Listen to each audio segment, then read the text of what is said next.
En parlant de récolte, ce qui a fort changé aussi par rapport à nos ancêtres, à nos parents et nos grands-parents, c'est qu'avant on faisait beaucoup du fouet, enfin, pratiquement tout fouet. On ne parlait pas d'ensilage d'herbe, c'est arrivé les ensilages d'herbe, donc du préfané, c'est arrivé dans les années, je vais dire 60-70.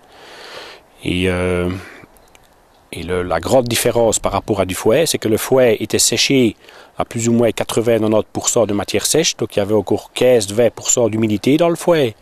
Donc on devait le sécher jusqu'à ce stade de matière sèche pour le rentrer dans un fenil, qu'on appelait ça, ou une grange.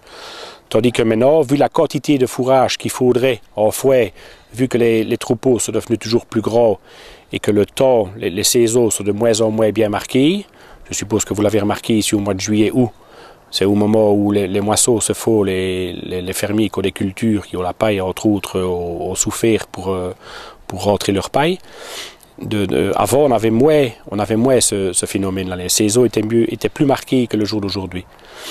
Et de ce fait-là, les fermiers se sont tournés vers une technique de récolte qui s'appelle l'ensilage d'herbe. Donc ça veut dire qu'on confectionne un silo d'herbe, ça veut dire qu'on récolte l'herbe, et alors les remorques ramènent l'herbe dans un silo tranché ou bien un silo taupinière. Mais là, généralement, c'est des silos tranchés. Maintenant, c'est un long couloir avec des murs aux côtés. Et alors nous mettons l'ensilage là-dedans et nous tassons ça avec un bulle. Et nous le tassons le mieux possible pour qu'il y ait le moins d'air possible dans l'ensilage. Alors au moment où l'ensilage est confectionné, où le chantier se termine, on passe une grande bâche de plastique dessus, qu'on ferme soigneusement avec des sacs, des boudins de sable sur le côté.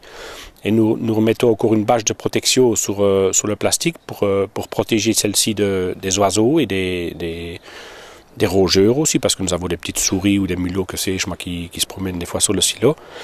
Et alors sur cette bâche de protection, là, nous mettons encore des pneus. Je sais bien que ce n'est pas toujours beau à voir, mais c'est le système le plus simple et le plus économique que les fermiers jusque maintenant ont trouvé pour mettre un poids. Parce qu'il faut un poids sur cette bâche-là pour qu'il n'y ait pas des entrées d'air lorsque le silo fermente. Pour avoir la meilleure fermentation possible, il faut vraiment faire en sorte qu'il n'y ait pas des entrées d'air en dessous de ce plastique-là. Et ça, c'est la réussite de l'ensilage d'herbe pour l'alimentation de notre bétail par après, quoi. Et le maïs se fait de la même façon aussi. Et quand vous voyez des balles enrubannées dans les prairies, c'est le même principe aussi. C'est un petit silo, c'est une balle qui est confectionnée en silo. C'est de ce fait-là qu'on met une balle, qu'on enrubane cette balle d'ensilage là. C'est à cause qu'elle n'est pas sèche assez. Et si elle n'est pas sèche assez, elle ne se conservera pas sans plastique, quoi. Et c'est de ce fait-là c'est vrai qu'on est des grands consommateurs de plastique. Mais on y a remédié.